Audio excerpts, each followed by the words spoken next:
All right, here we go. Onorato Company with the KPM Restoration Rapid Reaction. It's Chris Onorato. It's Ashley Miller. It is a Thursday afternoon, and we have multiple stories breaking in the world of sports. Ash, couple of bombshells. Yeah, no doubt. We're wearing out our welcome here on social media today. Kevin Durant, the Pac-12, the ever-shifting landscape of college athletics. Yeah. Breaking news. Let's do it. The KPM Restoration Rapid Reaction. This Onorato and Company Rapid Reaction is presented by KPM Restoration.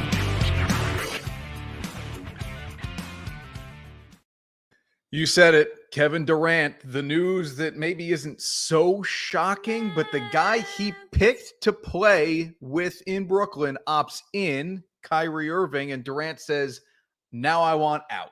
It feels pretty shocking. Yeah. At least today, I'm not sure when I would have thought it was going to happen. It didn't feel like today was the day it was going to happen. It didn't really feel like it felt like they were going to try it for one more season. Yeah. But yeah, wow. I mean, Brooklyn now goes from an elite team who I think many people probably would have picked to be right back in the mix this coming year to maybe no chance at all, depending on what happens here. Oh, yeah. I mean, look, for me, it's almost a full rebuild. Yep. Now, you're going to get a ton for Kevin Durant because he has 4 years left on his contract. So wherever you trade him, he has to play for that team. And it sounds like Sean Marks, the GM of the Brooklyn Nets, is working with Durant's agent to find the right spot for both, right? Hey, as a team, we need to get the best return we can for maybe the best player on the planet. And as a guy who tried to bring this franchise to a greater relevance, we're going to do a little bit right by you as well and put you in a good situation. So we can kick around ideas here in the next 5 minutes or so as maybe where Kevin Durant ends up. But I just want to start with this and then we'll speculate. What a failed experiment. Oh, God, it was awful. What a failed experiment. I mean, this goes down as one of the worst one of the worst experiments in NBA history. I mean, there have been a multitude of franchises that tried to just kind of compile stars to win. Like I remember the Portland Trailblazers putting together a bunch of guys that they just didn't fit and gel. But this was the best wing player and the best point guard, arguably, in the NBA.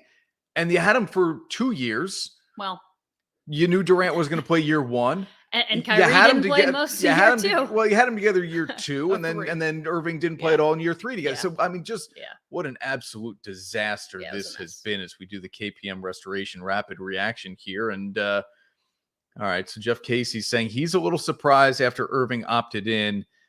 Yeah, right. Okay, so maybe Durant was thinking, they'll sign and trade this guy.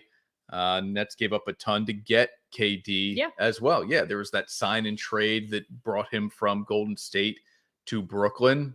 Picks and D'Angelo Russell, whatever. They're going to get more in return for Durant here than they gave up to the Warriors. So it's not a... And I was going to say, is that the positive that comes out of it is they're going to get a haul for Kevin Durant.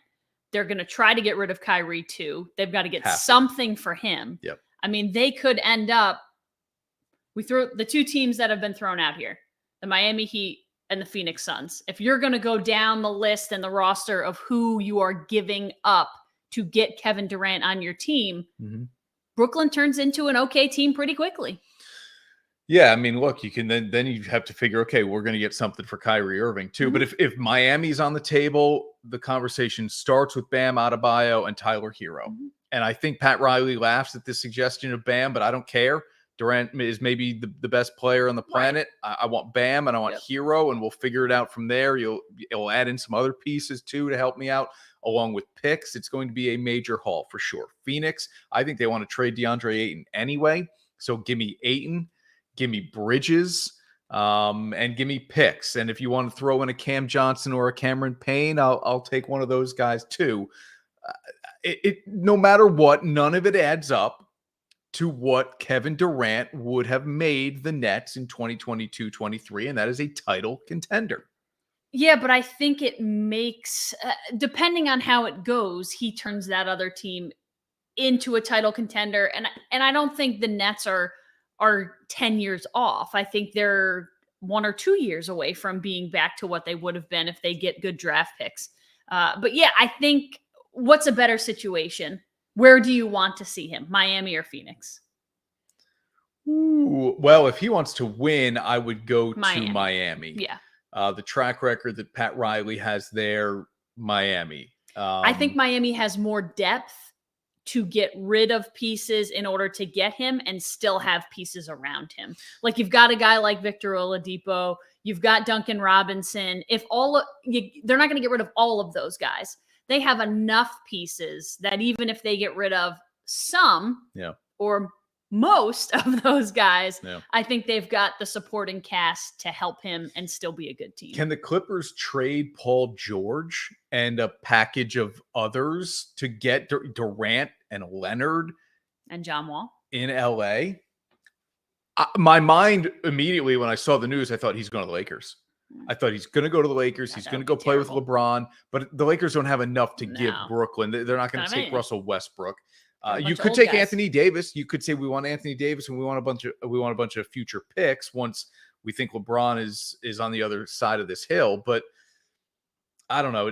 Miami and Phoenix are the two teams that Woj from ESPN threw out there. So those are the two teams that I'll ride with here. But I mean, if you are a Brooklyn Nets fan, this is one. It's a tough look for the NBA, right? Yeah. Like these guys chose each other. Yep. And now 3 years later, it's like, well, this was a complete disaster. Yep. We're out of here. Yeah. It's the idea that we knew this. It's not a surprise, but that players dictate this league. They don't like what's happening. So it's like, meh, this isn't so good. Even though it was my idea, it's not so good. Yeah. I want out. And the teams are forced to get them out. You can't keep a guy who doesn't want to be there. So it's the NBA has turned into, I don't like this. I want out. Make it happen. Jeff Casey also asked, do we think either of these guys will be in the Nets starting on? No, neither one of them is going to be on the team. I don't think so. Durant is out. He is out. The Nets are working behind the scenes with Durant's team to find a new team for. He's gone. And as soon as Durant goes, there's no reason to keep Kyrie. You trade him as well. Now, it's a $36.5 million opt-in. Right. It's only 1 year. And that's my thing, though, is are you going to get – you might not get teams who want him. For $36 million for 1 year, what team is a Kyrie away from a title? There's no guarantee he's going to sign with you again. He's a total he's so unpredictable. He's the most unpredictable player in the NBA. What headspace he's in, how he decides he wants to play, whether or not he wants to play, period, wants to be on the floor, likes your team. He's totally unpredictable.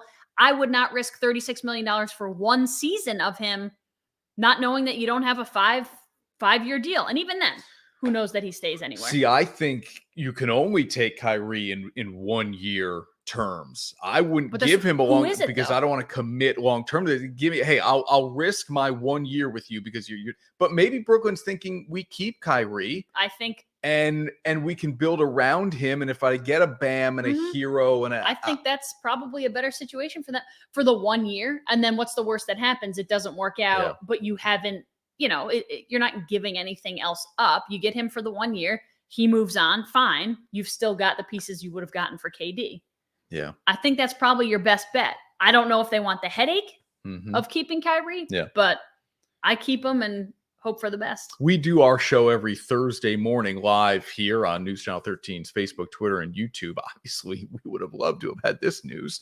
But this is what we do here. When there's breaking news, we jump on courtesy of KPM Restoration, your best way back to normal. All right, maybe before we slide over to the other real breaking news. Yeah, Jeff's just saying he's Jeff's all over now. it. Yeah, I mean, it's a disaster. I don't love it. I love the NBA. I don't love it for the NBA because I understand it's a players' league. I'm about power to the players, but this is just now. If I'm the net, I'm like, hey man, you picked Kyrie. This is your dude. He's your problem. It's your mess. And then I'm sure he was encouraging behind the scenes to get James Harden, and that didn't work either. Yeah, failed experiment in Brooklyn. Unbelievable. I don't even remember who's in what conference anymore when it comes to college football. But USC and UCLA say they're leaving the Pac-12. They're going to the Big Ten. Who's? I know the Big Ten staples Yeah. But, ever since Maryland and Rutgers joined the Big Ten, I'm having a hard time of keeping track of some of this stuff. I know Oklahoma and Texas are leaving the Big 12. They're going to the SEC. Yep. Okay. So ultimately, at the end of all of this, are we just going to have the SEC and the Big Ten? Is that what's going to be left? Yeah. I mean, you'll have the ACC. Will we? I think you'll have the What if ACC. Clemson stinks for the next 3 years? No, Who right. wants to be in the ACC? That conference is garbage without Clemson. But those teams, there are teams that can't leave it. Like No, Syracuse isn't I understand. leaving it. Correct. But remember, UConn basketball couldn't leave the Big East. How did that go? Well, now we got to go. They went to the American. Now they came back to the Big East. But just because you can't advance into a larger conference, what happens is you get left behind. And then you're forced into some lesser conference or an independent role. I don't know. The Pac-12 and the ACC will survive. They're not great to begin with. The reason these teams are leaving is because they're not the SEC and the Big Ten. This is what I'm saying. That's why they're Do going. we just ultimately get the SEC and the Big Ten? At the end of the day, that's what the teams you end up with anyway. Yeah. But you're going to get teams to move into those other conferences. All of your champs and the final 4 teams for football will all come from the Big Ten. Yeah. Did Central the Florida SEC. join a conference yet that's of any worth? UCF? Yeah. They're in the American. I mean, of any worth. A Power No. 5. Did they get to a Power 5 yet? No. Okay. Well, they'd be on the table then. Not that they joined the Pac-12, but I just think to myself, the Pac-12, USC and UCLA, every single time you play, you are going to go across the country, essentially. Yeah. I mean, you are making trips to Michigan, Maryland, Indiana, New Jersey with Rutgers. I mean, it's unbelievable. Ohio. You are cross country every single time. And this isn't just, I don't imagine, is just for football. Minnesota. It's going to be an you have all-sport to join move. all. Yeah. So you have to join all. Yeah. That's brutal. Yeah.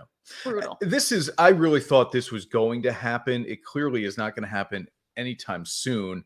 I really just thought that we would just have college football. Just open it up. Like the NCAA maybe exists, but I just kind of thought it would be teams and they figure out their own schedules. And at the end of the day, we have a 16-team college football playoff and away. We don't need conferences. Why bother have conferences? We're just going to have the best 16 from that season in a playoff. And we don't need to worry about who's in what conference because it's not geographically based anymore anyway. Yeah. It's a little harder to figure out if it's just schedules. I get it. Yeah, schedules, but also who's better than who if you don't have as many common opponents. It's nice when certain teams play the Alabamas and certain teams play the Ole Miss so that you can kind of say, oh, well, they did this against this team and this against this team. But yeah. Sam, this whole thing is for you, buddy. Oh, my goodness. This rapid reaction. I'm driving home from work and I see Sam tweet at us and he says, you guys need to do another show. Here's what happened. So I get home, I pull into the driveway. First thing I do is pop off the Smartless podcast that I was listening to and jump on the ESPN. And I see Durant wants out and 2 of the iconic Pac-12 they want out too. Are leaving. You know what? This is everybody wants out. Yeah. And I'm all for empowering the individuals, be it a player or a school. But my goodness, at some point, you can't just take your ball and go home. It's unbalanced. It's, like we said, unpredictable. There's a lot of movement, and it just seems like you can make whatever you want happen, no matter who you are. So these are always fun. I'll force you. Where does Kevin Durant play next year? In the last minute that we have here, Durant to Miami. I'm going to say Phoenix. Okay. I don't know that Durant even wants to go to Phoenix.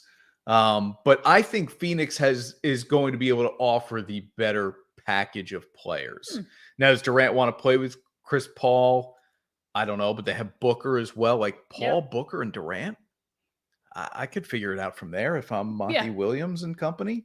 I'll say Phoenix. I think Miami has the better package to offer, whatever that may be. Like I said, I just think they're deeper so they can give up a lot and maybe still survive it.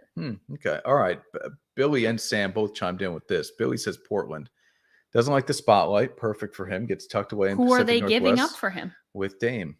I don't know. They're not giving up Dame. Who are they giving up for? They traded CJ McCollum. Right. Look, picks are not going to get it done. Yeah. You got to give there has to be now. at least They got to be able to one, play this season. and I say 2 stars, not superstars, Yeah. but stars that Brooklyn They can don't get have that. in return. Portland, Portland does not have that. no. Like Nurkic, you send in Nurkic to I like Anthony Simons. I do like him. He's a nice player. I just don't. But there's not enough Yeah, in I agree. Portland. Yeah, I don't think so either. Okay. All right. We'll see, Billy. We're not just shooting you down. No, we are. I think we just did. I Well, think we just did. yeah, but we could be wrong. We love Billy. Billy, your season is soon, buddy. Saratoga Race Course Yeah, opens in buddy. 2 weeks from today, man. We get Billy on the show. Wild stuff. We should do that. Absolutely. All right. So Durant wants out of Brooklyn. USC and UCLA won out of the Pac-12. I would like out of this week. How about that? Guess what? Yes, It's your weekend. it is. Thanks for Enjoy hanging your out, weekend. everybody, on this Onorato and Company KPM Restoration Rapid Reaction.